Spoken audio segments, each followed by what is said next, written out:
Every week, more than 30,000 students attend Bible classes at public schools across the nation. If you had no idea, I didn't either. And it's all thanks to LifeWise Academy. Founder and CEO of that organization, Joel Penton, joins us now. Joel, thank you so much for being here. I wrote a whole book about how the godless left has taken over the K through 12 education system and kicked God out. Somehow you've found a way to bring God back into public schools. How? Well, what few people realize is that in 1952, the Supreme Court ruled that public school students can be released from public school during school hours if the program is off school property, privately funded, and students have parental permission. It's called released time religious instruction. We just became aware of this a few years ago, so we created a plug-and-play program that any community across the country can implement, and as you said, it's really starting to take off. So you provide everything. You basically, the only thing you coordinate with the school is, this is the release time. And once you've got that agreed upon from enough parents, then they get on your bus, you take them somewhere else, they get religious instruction, and then they come back. Is that how it works?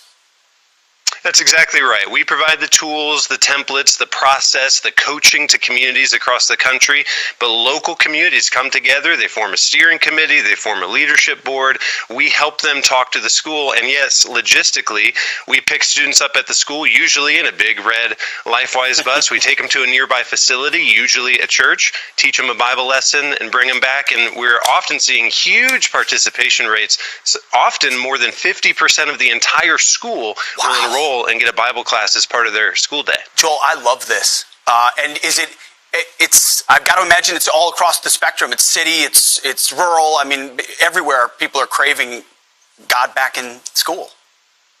That's exactly right. We're seeing it everywhere. I'm in Columbus, Ohio, and in the most inner city, highest crime rate neighborhoods, we have LifeWise up and running.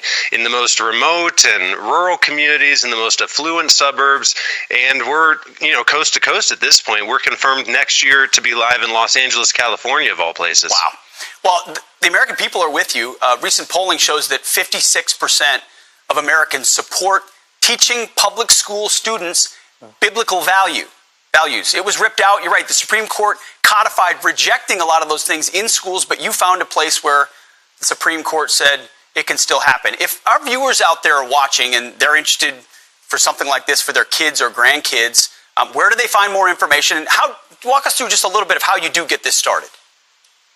Yes, well, it all starts with a signature campaign. It must be a grassroots effort, and so through our website, you can find any school district in the nation. So whether it's your school district where you live, work, or worship, or whether it's your grandkids' school district, you can go to our website, lifewise.org, find your school district, and voice your support. It starts with collecting 50 signatures in your community, so add your name to the list, share it with your friends. Once we see 50 signatures, now we can begin the process of getting that steering committee together, putting the plan together, and before long, there could be a Bible education program during school hours in every community across the nation. That's really neat. For release time, real quick, is there a certain time of the day that it normally happens, a certain subject? How do you figure out what time they're released from what is otherwise mandatory instruction inside a government school?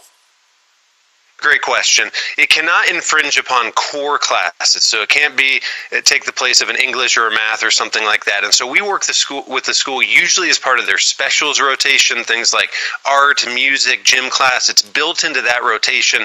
So maybe kids are opting out of an ungraded library time, or maybe they're coming during a lunch and recess time. But basically, we work with the school to put together a plan that works for everybody. It's really cool. Joel, how did you figured out the constitutional part, but what brought you to this path, this journey?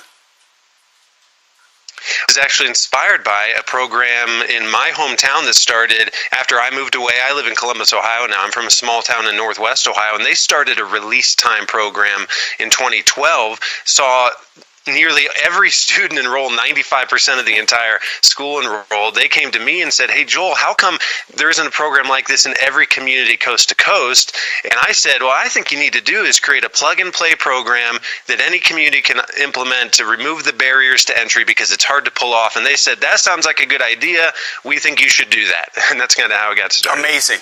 Joel, I'm inspired. I mean, bringing Christ back to the public sphere and one school district at a time. Joel Penton, the organization is LifeWise.org. Check it out. You can do it in your backyard as well. Appreciate you. Thank you. Thank you.